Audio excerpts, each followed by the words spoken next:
Hey folks, Sean Jordan from the Research and Planning Group here to start showing you some of the cool things marketing research professionals can do with generative AI programs. Today we're going to dive straight into ChatGPT, which is probably the program that you've heard the most about. But you might be asking, I understand the chat part, but what about GPT?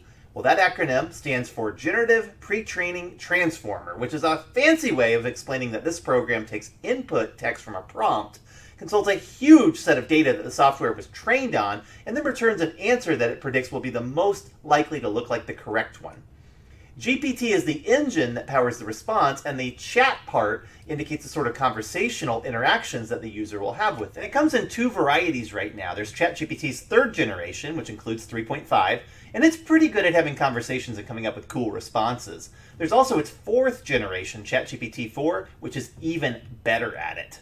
So rather than try to get technical in explaining how ChatGPT works, let me instead offer a metaphor. We'll begin with the earliest version of the GPT standard from 2018. It was kind of like having a conversation with a young child who hasn't developed much of a vocabulary, but who has a huge imagination. In that interaction, you're limited to very basic and often superficial back and forth. It might be amusing, but it usually isn't very insightful. But the second generation of GPT grew considerably more sophisticated, sort of like talking to a teenager who's built up more of a vocabulary and understanding of how to use words. If you talk to one of these platforms, you'll find that the conversation is much richer and goes a lot deeper. But you're also going to notice that how you ask the questions influences the eventual answers that you'll receive. GPT-3 is somewhere along the lines of a college student who has a lot of knowledge about a wide variety of topics, as well as a strong aptitude for self-expression. It's able to handle complex instructions, but it's also able to think around less engaging instructions and try to find a way to deliver a helpful output. Sort of like a college student trying to answer a really vague and poorly worded essay question on an exam. GPT-4 is even further down the road and is closer to a well-educated adult with a master's degree or PhD who has a vast array of general knowledge that can be expressed both very simply or very specifically. It's not only capable of following bad instructions, but also capable of following far more complex and informationally dense directions. You can toss GPT-4 an entire research paper or a story the size of a novella, and it can almost instantly digest that information and then have a conversation with you about it. We can expect even better performance down the road. If the progression between models holds, we can expect to see a future version of GPT be able to read the equivalent of a lengthy book and then immediately converse with you about it. It'll be like talking to a scholar who has a deep knowledge of any topic you could possibly want to know about, and who can provide you with any level of information that you might need. And considering ChatGPT was released in the spring of 2020, and ChatGPT 4 was released in the spring of 2023, it's not unthinkable that we'll have that next level of generative AI before the decade is over. By then, we're also going to have a lot of products that are already implementing some form of ChatGPT in their interface, so many people will already be accustomed to using AI for all sorts of tasks. Technology insiders are already speculating with the next generation of generative AI, we're going to see AI behave like the sorts of autonomous, intelligent assistants you see in science fiction stories like Jarvis in the Iron Man movies or the shipboard computer in Star Trek The Next Generation. You'll be able to tell them to not just provide information, but also complete complex tasks for you. For example, maybe you'll be working and you'll ask a future version of ChatGPT to provide you with recommendations for lunch based on your preferences that day and then to place the order for you. Or maybe you'll need to respond to an email while you're driving in your car and you'll have ChatGPT write it for you, read it back to you for proofreading, and then send it off. Let's talk about what ChatGPT can do today. In this video, we're just going to stick to the basics available with a free account, but in future videos, I'm going to take you through some of the cool things you can do with a paid account through ChatGPT Plus. So here's ChatGPT, and I've logged in with a newly created account that doesn't have access to the Plus features, but which does have access to the basic ChatGPT 3.5. And one of the things you're going to notice right away is that this restricts us to that 3.5 mode. To go back on our metaphor from before, this is a teenager who's working a summer job before they're getting ready to go to college. Fortunately, that's plenty of conversational ability for what we need here. And if you need more than that, remember that Bing Chat runs off ChatGPT 4 and can be used for free as well. Well, let's start off by having some fun. One of the coolest things about ChatGPT is its ability to converse with you like a human being in a chat room. So let's start a conversation. Okay, I'm asking it, it's Friday, you got any ideas for me? And you're going to notice right away, it generates things in a list, a bunch of ideas, and the way they're written and worded is really appropriate for the request. There's a bunch of ideas all summarized, even formatted in a numerical list with a little bit of detail and some headers as well. But you know what? I want it to go deeper, so let's have it suggest a little bit more for us about, I don't know, how about food pairings that we could take along on this trip that we're going to take. Wow, well, it's already off and running, giving us an idea for picnics in the park, or a movie marathon, or cooking or baking challenge. And notice just how quickly this stuff generates. It's really fast. In fact, I can barely keep up with it. Well, you know, there's some ideas here that I might not have considered, but what if I am going to take a young child along with me? Let's see what it would recommend. Interesting. It's already, again, using that list format and giving me some practical tips. Trying to stay consistent with what it said before, but also making sure that it is gearing its suggestions towards my request. It's more than happy to answer my question. It uses the same format, and it's really useful, practical information that I got in just seconds. But you know what? I'm getting bored with being so practical here, so I'm going to throw in a very different instruction now. Okay, so how about this? Pretend you're the Incredible Hulk, and please recommend some TV shows my family and I could watch. Well, notice right away it's going into the voice of the Incredible Hulk, and I love that. But then it's actually giving me recommendations in the voice of the Hulk too, which is really fun. They're not quite as in style as I would like, but they're pretty close, and it's interesting some of the shows that it's recommending. Things like Paw Patrol and The Amazing World of Gumball are not things that I would think the Hulk would really be into. Well, you know, I can also continue to address ChatGPT as Hulk and get it to maybe play around with me a little bit more. So now I'm asking it, what superheroes do you think are stronger than you? So one of the things that I don't like about the list that it's generating here is it's not consistently keeping the voice that I have asked it to keep. It sounds a little bit more verbose and not even really in that kind of caveman style that the Hulk talks in. So let me see if I can get it to maybe respond to something differently where it stays in that voice. How about if we ask about Plato's allegory of the cave? All right, well, this is better. We start off with the Hulk telling us what he thinks, but then, again, it goes into a more wordy and less Hulk-like interpretation. Even though it keeps working him in and trying to have him be a character in that, it still kind of reads like an essay that someone wrote in the format of the Hulk. So maybe what we need to do is really push this into something that the Hulk can understand. What if there's a supervillain standing outside my door, cackling maniacally? What's the Hulk going to say? Well, the Hulk is definitely going to stay in character for that. Hulk gives supervillain warning. Stop cackling and causing trouble. Hulk won't let you harm innocent people. I love it. Now that we've got him in more of a role-playing mode, let's see what happens if I say this supervillain is off to the bank. Roar! Hulk on it! Hulk won't let the supervillain harm innocent people or rob the bank. Hulk will run as fast as Hulk can and get there in no time. I love it. Well, we can keep going on like that with the Incredible Hulk, but you know, this series is about marketing research, and one of the things I want to demonstrate to you is how ChatGPT can aid you in your job if you're involved in marketing research or insights. Part of this is learning how to utilize the platform's most creative strengths. So watch this. We're going to start a new chat, and we're going to hold a virtual focus group so I can pilot test some questions. Now, I don't want to actually give it any of my own data, so first I'm going to tell ChatGPT to write me some questions just so I don't have to. Let's say that our topic here is pet ownership. Okay, here we go. So right off the bat, it writes me 5 questions on the topic of pet ownership. And this is for a focus group, so these are nice open-ended questions. This is great. Now, you know, I think it'd be fun to see if ChatGPT can actually write a focus group for me. And so I want to tell it to include a moderator and to include some participants. And I'm going to give it some detail about them here in this prompt. And one of the things I'm going to tell it is the kind of pets they can have and how I want it to go through. So look at this. It's generating a transcript right away. It's including characters that it completely made up. And it's having my moderator run them through the questions that it generated and have a conversation. This is already fascinating because this is something that I could utilize just to kind of see how people might respond to really rough draft questions that I had already written. And it's going to continue generating this all the way to the end of the group.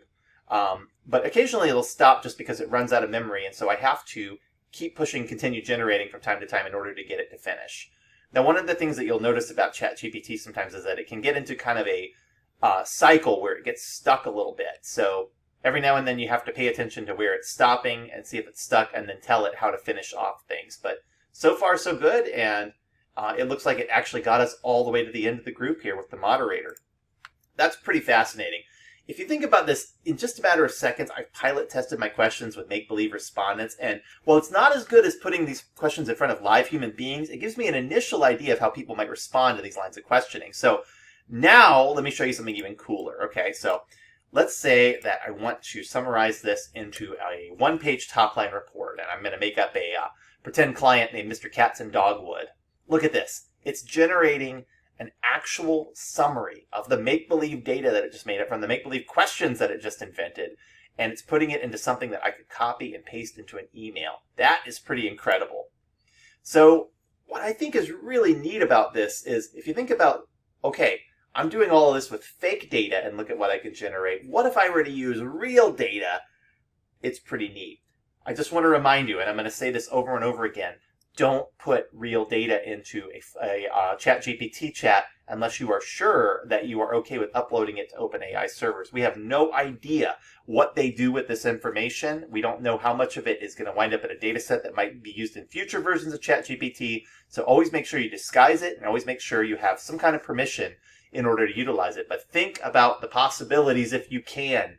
It is so cool. So let me show you something different. I'm going to start a new chat here.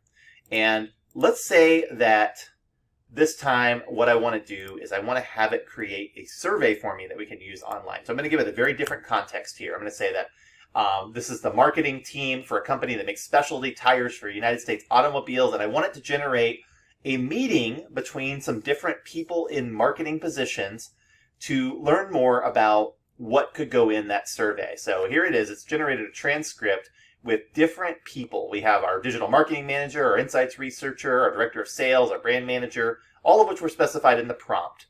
But they have a 30-minute meeting. Here's a transcript, and they start talking about what they want the survey to actually include. I think it's really cool because it automatically generates voices for them and ideas about how they can pertain to different parts of how they contribute to this project. So now what we can do is we can take this transcript and we can have it write some meeting notes and summarize them in one paragraph, maybe to email back out to everybody that participated in the meeting. And look, it has generated a very succinct version of that transcript that we just received. That would be awesome. I could take that from actual notes and email that out to people to say, hey, here are some of the things we talked about. Or I could put that in my notes for the project and utilize that later on. Now, I'm going to really do something crazy here. What I'm going to do is I'm going to ask ChatGPT to take the notes that we just generated from that pretend meeting and to write a research purpose statement and any associated research objectives that will shape the survey we intend to create. I can't wait to see what it comes up with here. Wow, okay, so the research purpose statement is a little long. I might want to truncate that down. But man, look at these research objectives. Way too many.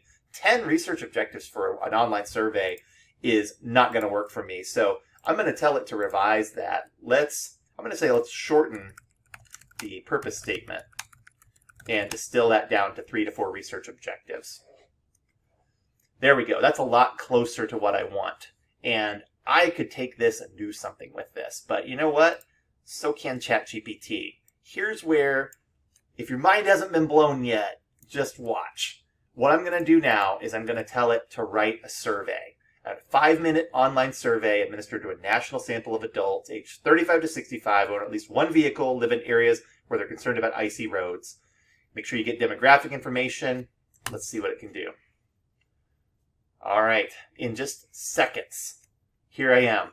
I'm getting a survey that has scales that are being included, that has questions that match the objectives, and which is written with a 5-minute time window in mind. Now, I don't love the way it did everything here.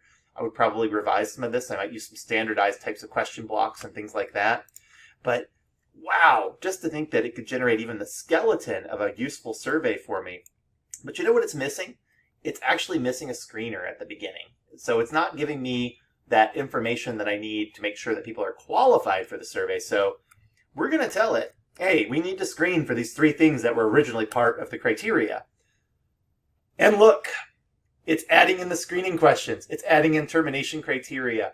It's regenerating these questions to make sure that they fit within that 5-minute time window. This is pretty amazing.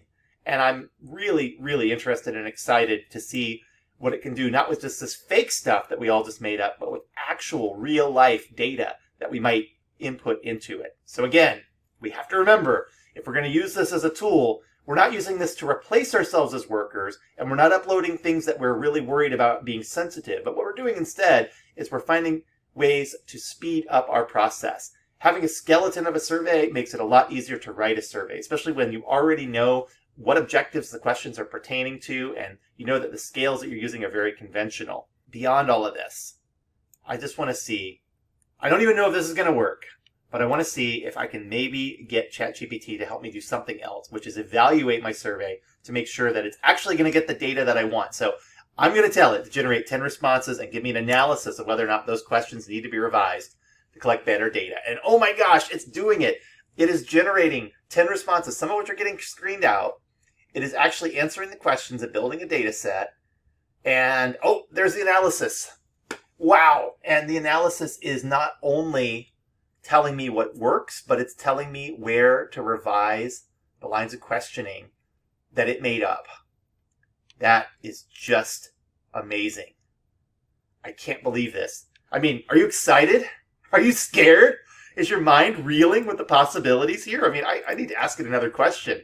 Should I, as a marketing researcher and insights professional, be alarmed that it can generate such a great survey so quickly? Oh, it's going to tell me that my job is safe. I'm not so sure after reading this. But you know what? The reality is that in order for this tool to work, it needs human input. It needs us to tell it what to do. And it needs us to tell it in a way that's very specific and that's very knowledgeable about what we want the output to look like. So, as insights professionals, our jobs are safe.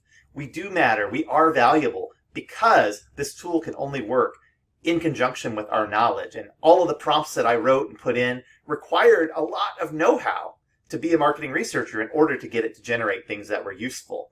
Even so, I am boggled by some of the things that we can do with this platform, and I can't even wait to show you in future videos what ChatGPT 4 and its plugins and its data analysis tools can do to make your life better as a marketing researcher. With what I've just shown you today, you can probably already see the potential for using ChatGPT, not just for fun, but to improve your capabilities. But just remember, if you upload something to this program, we still have no idea what OpenAI is doing with this, or if it's keeping it as future training data. So always make sure anything you put in there is either disguised properly or that you have permission to upload it.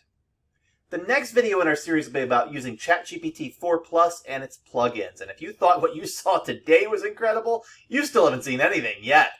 Future videos are going to focus on other AI programs like Stable Diffusion and Midjourney. Don't miss them, and be sure to subscribe to this channel and hit the bell icon so you can be notified about future videos and you won't miss out.